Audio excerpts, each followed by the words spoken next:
ফজর ও মাগরিবের পর কষ্ট করে 100 বার পড়ুন, নদীর জোয়ারের মতো রিজিক আসবে ইনশাআল্লাহ। প্রিয় দর্শক, নদীর জোয়ারের মতো রিজিক আসবে শুধু কষ্ট করে। ফজর ও মাগরিবের পর 100 বার এই দোয়াটি পড়ুন। প্রিয় দর্শক, মনে রাখবেন, দোয়াটির আমল করতে হবে ফজর ও মাগরিবের নামাজের পর। তাহলে ফজর এবং মাগরিবের নামাজের গুরুত্ব এবং ফজিলতের কথা অবশ্যই জানতে হয়। তো চলুন আগে জেনে নেওয়া যাক ফজরের নামাজের গুরুত্ব সম্পর্কে। প্রত্যেক ওয়াক্ত নামাজেরই আল্লাহ তাআলা বিশেষ কিছু ফজিলত দিয়েছেন।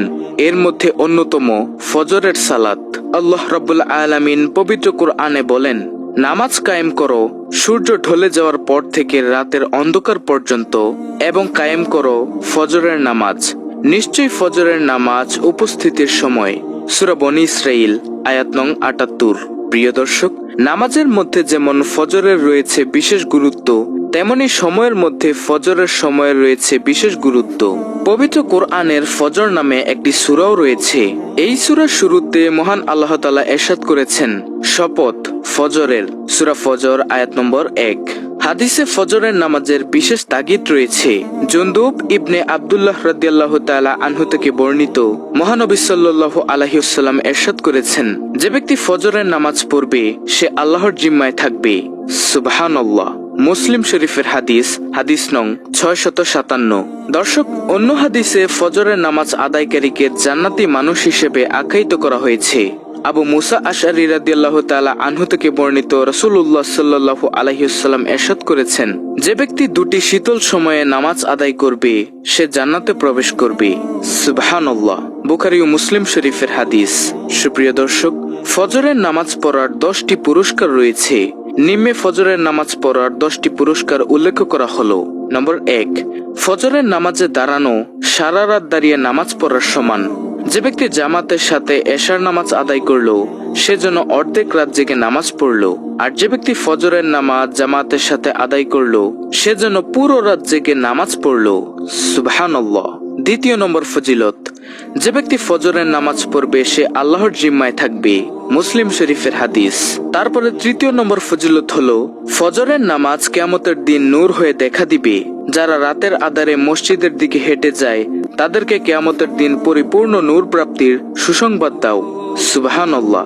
আবু দাউদ শরীফের হাদিস। চতুর্থ নম্বর ফজিলত, ফজরের নামাজ আদায়কারীদের জন্য রয়েছে সরাসরি জান্নাত প্রাপ্তি। যে ব্যক্তি 2 শীতল নামাজ পড়বে সে জান্নাতে প্রবেশ করবে। আর 2 শীতল নামাজ হলো ফজর ও আসর। বুখারী শরীফের হাদিস। নম্বর 5, রিজিকে বরকত আসবে। আল্লামা ইবনুল কাইয়ুম রাহমাতুল্লাহি আলাইহি বলেছেন, সকাল বেলার ঘুম ঘরে রিজিক আসতে বাধা দেয়, কেননা তখন রিজিক বন্টন করা হয়। তারপরে নম্বর 6, ফজরের নামাজ পড়লে দুনিয়া আখিরাতের সেরা বস্তু অর্জিত হয়ে যাবে। অর্থাৎ ফজরের 2 রাকাত নামাজ দুনিয়া ও তার মধ্যে যা কিছু আছে সবকিছুর যে শ্রেষ্ঠ। তিরমিজি শরীফের হাদিস। প্রিয় দর্শক, আজকের ভিডিওর এই আমলটি আর যে নামাজের পর করতে হবে তা হলো মাগরিবের নামাজের পর। আর মাগরিবের নামাজের গুরুত্ব হলো, মাগরিবের নামাজ দৈনন্দিন 5 ওয়াক্ত ফরজ নামাজের অন্যতম। মাগরিব মানে সূর্য অস্তে যাওয়ার সময়। সূর্য অস্তমিত হওয়ার পর এ নামাজ আদায় করা হয় বলে একে সালাতুল মাগরিব বা মাগরিবের নামাজ বলা হয়। সূর্য পুরোপুরি ডুবে যাওয়ার পর পশ্চিম আকাশে দিগন্ত লালিমা অদৃশ্য হওয়া পর্যন্ত মাগরিবের নামাজ পড়ার সময়। তবে সূর্য ডুবে যাওয়ার পর বিলম্ব না করে মাগরিবের নামাজ পড়ে নেওয়া উত্তম।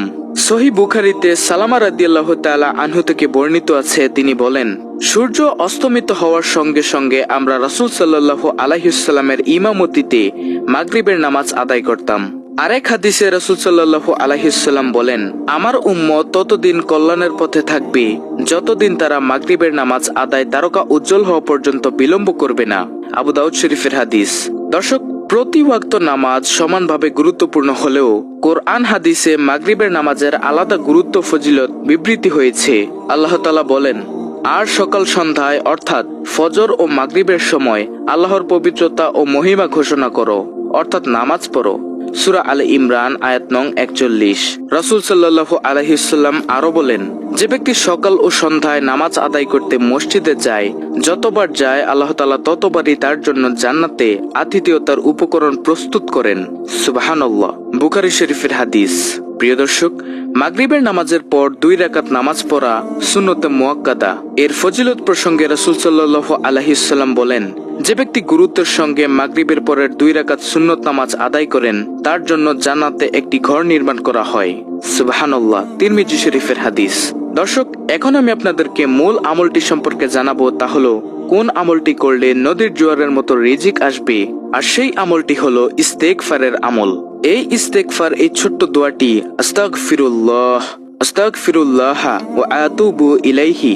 ইস্তেগফারের এই ছোট্ট দোয়াটি যদি আপনি ফজর ও মাগরিবের নামাজের পরে যদি কমপক্ষে 100 বার করে পড়েন, তাহলে ইনশাআল্লাহ আপনার কোনো কিছুর অভাব থাকবে না। ইস্তেগফারের পরিপূর্ণ ফজিলত সম্পর্কে আপনি জানলে অবাক হয়ে যাবেন। দর্শক, ইস্তেগফার মানুষের পরকালকে যেমন সমৃদ্ধ করে, তেমনি দুনিয়ার জীবনকেও সুন্দর করে। ইস্তেগফার মানে হচ্ছে ক্ষমা প্রার্থনা করা। ক্ষমা প্রার্থনা কেবল পাপ থেকে মুক্তি নয়, বরং ক্ষমা প্রার্থনা মানব জীবনের যাবতীয় সংকট ও বিপদাপদ থেকেও মুক্তির হাতিয়ার। বুজুর্গ আলেমদের মতে ইস্তেগফারের অসংখ্য উপকার রয়েছে। মানুষ যদি খাঁটি দিলে বেশি বেশি ইস্তেগফার করে, তাহলে আল্লাহ তাআলা বান্দাকে অসংখ্য পুরস্কার দান করবেন। মহান আল্লাহ তাআলা কোরআনে কারিমের সূরা নূহের 10 থেকে 12 নম্বর আয়াতে 6টি পুরস্কারের ঘোষণা করেছেন। সেগুলো হলো, নম্বর 1, সব পাপ ক্ষমা করে দিবেন। মানুষের পাপের কারণে যে আযাব গজব অবধারিত হয়ে গিয়েছিল, তা আল্লাহ তাআলা দূর করে দিবেন। যেমন হযরত ইউনুস আলাইহিস সালামের জাতি যখন আযাব প্রত্যক্ষ করেছিল, তখন তওবা ইস্তেগফার শুরু করে দিয়েছিল। ফলে আল্লাহ তাআলা তাদের গুনাহসমূহ ক্ষমা করে এবং তাদের উপর থেকে ভয়ানক আযাব সরিয়ে দিয়েছিলেন। প্রিয় দর্শক, ইস্তেগফারের আরেকটি গুরুত্বপূর্ণ পুরস্কার হলো, নম্বর 2, রহমতের প্রবল বৃষ্টি বর্ষণ করবেন। ইস্তেগফারের কারণে রহমতের বৃষ্টি বর্ষণের অনেক ঘটনা কিতাবে রয়েছে, আর এটা সবাই জানেন যে বৃষ্টির প্রয়োজনীয়তা কেমন। প্রিয় দর্শক, ইস্তেগফারের 3 নম্বর পুরস্কারটি হলো ধন সম্পদের মাধ্যমে সাহায্য করবেন। অভাব অনটন মানুষের নিত্যসঙ্গী। এমত অবস্থায় যদি আমরা ইস্তেগফার করতে শুরু করি, তাহলে আল্লাহর রহমতে এ আশঙ্কা অনেক কমে যাবে। আল্লাহ তাআলা ইস্তেগফারের কারণে গায়েবীভাবে আল্লাহ তাআলা আপনাকে সাহায্য করবেন। নম্বর 4, সুসন্তানের মাধ্যমে সাহায্য করবেন।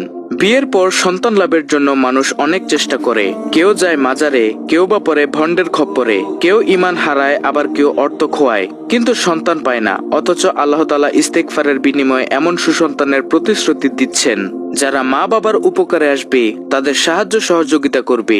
এমনই সন্তান দান করবেন এই ইস্তেগফারের আমলের কারণে। নম্বর 5, বাগ বাগিচা দান করবেন, অর্থাৎ ফল ফলাদি, শাকসবজি, তরিতরকারি এবং ফসলাদিতে অনেক প্রাচুর্য দান করবেন। ফলে খাদ্যের কোনো অভাব হবে না। নম্বর 6, নদী নালা প্রবাহিত করবেন। বর্তমানে নদী নালার বহমানতা একেবারেই কমে গেছে। বহু নদী শুকিয়ে খেলার মাঠে পরিণত হয়েছে। সাধারণত জেলেরা দূর দূরান্তে ঘুরে বহু কষ্টে মাছ ধরলেও গ্রামের ছেলেদের জন্য এখন মাছ ধরার স্বপ্নে পরিণত হয়েছে। তাই ইস্তেগফার করতে থাকলে আমাদের পানি এবং মাছ কোনোটিরই সংকট থাকবে না। পবিত্র কোরআনের সূরা হুদের 3 নম্বর আয়াতে মহান আল্লাহ তাআলা ইস্তেগফারের আরো 2টি পুরস্কারের ঘোষণা দিয়েছেন, আর তা হলো সুখময় জীবন দান করবেন। বর্তমানে বহু তরুণ তরুণী এবং বহু দম্পতি অশান্তির আগুনে জ্বলছে, সুখের সন্ধানে হন্য হয়ে ঘুরেও ব্যর্থ হচ্ছে। অথচ পবিত্র কোরআন সুখময় জীবনের পথ নির্দেশনা দিচ্ছেন। নম্বর 8, সম্মানিতদের সম্মান বৃদ্ধি করবেন। বর্তমানে অনেক জ্ঞানী গুণী, শিক্ষিত এবং সম্মানী লোক। আজকের আলোচনায় আমরা এমন একটি জিকির নিয়ে কথা বলবো, যা প্রত্যেক ফরজ নামাজের পর মাত্র একবার পড়লে আল্লাহ সুবহানাহু ওয়া তাআলা আরশের কেঁপে উঠবে।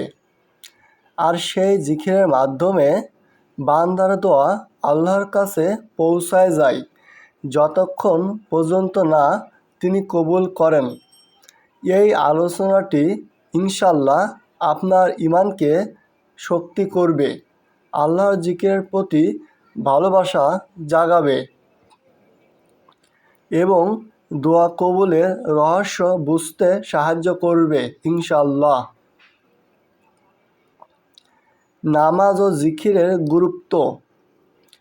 কুরআন ও হাদিসে বারবার বলা হয়েছে, নামাজ হলো ঈমানের পর সবচেয়ে গুরুত্বপূর্ণ ইবাদত। কিন্তু নামাজ শেষ করার সাথে সাথেই আল্লাহ তাআলা আমাদেরকে স্মরণ করতে বলেছেন।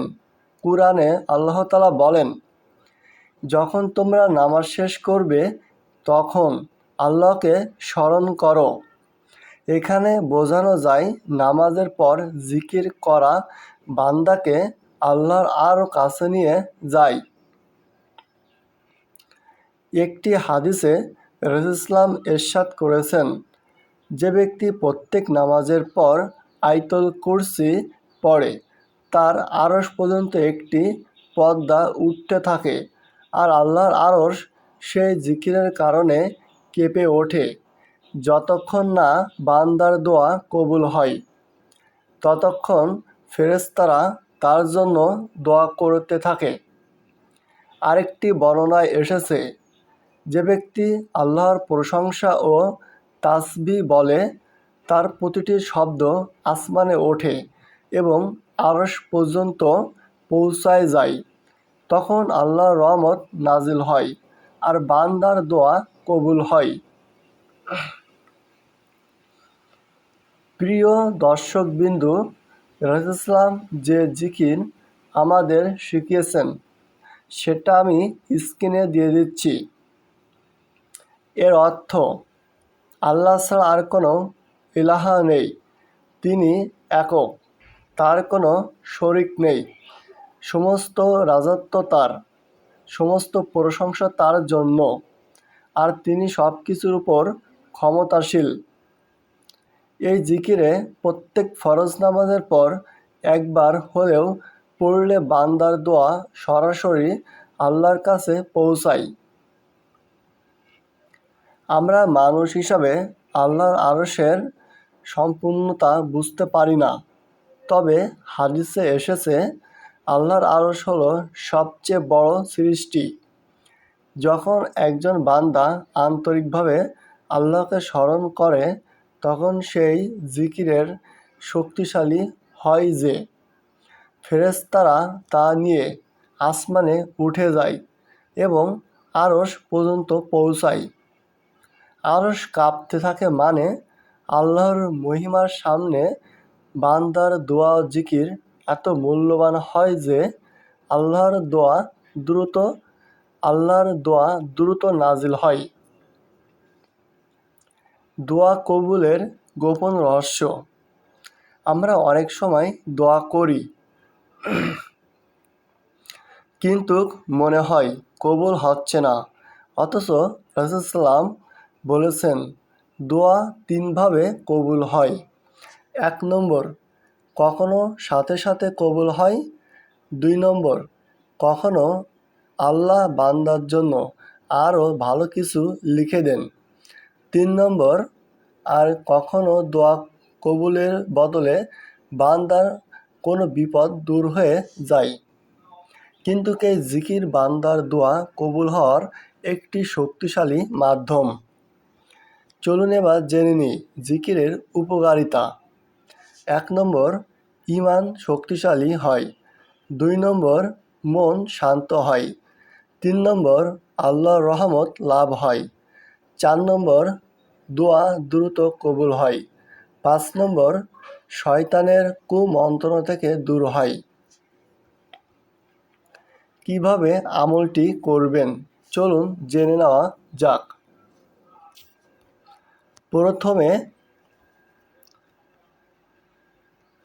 প্রথমে আপনি 5 ওয়াক্ত ফরজ নামাজ শেষ করার সাথে সাথে বসে পড়ুন। এরপর আন্তরিকতার সাথে এই জিকিরটি করুন। তারপর হাত তুলে আল্লাহর কাছে দোয়া করুন। ইনশাআল্লাহ দেখবেন আপনার দোয়া কবুল হতে শুরু করছে। আল্লাহকে স্মরণ করা বান্দার জন্য সবচেয়ে বড় নিয়ামত। মাত্র একটি জিকির নামাজের পরে একবার পড়া, এটা আল্লাহর কাছে এত প্রিয় যে তার আরশ পর্যন্ত কেঁপে ওঠে। তাহলে আমরা কেন এই আমল থেকে বঞ্চিত হব? আজ থেকেই সিদ্ধান্ত নিন, প্রত্যেক নামাজের পর এই জিকিরটি অবশ্যই করবেন। হয়তো এই জিকিরের মাধ্যমে আপনার জীবনে বড় দোয়া কবুল হতে পারে। আল্লাহ আমাদেরকে তার স্মরণ করতে রাখুন। আমাদের দোয়া কবুল করুন, আমাদের নামাজ ও জিকিরকে কবুল করে নিন। আমিন। যদি ভিডিওটি ভালো লাগে তবে লাইক, কমেন্ট এবং শেয়ার করতে ভুলবেন না। আর ইসলামিক আমলের ভিডিও পেতে আমাদের চ্যানেলটি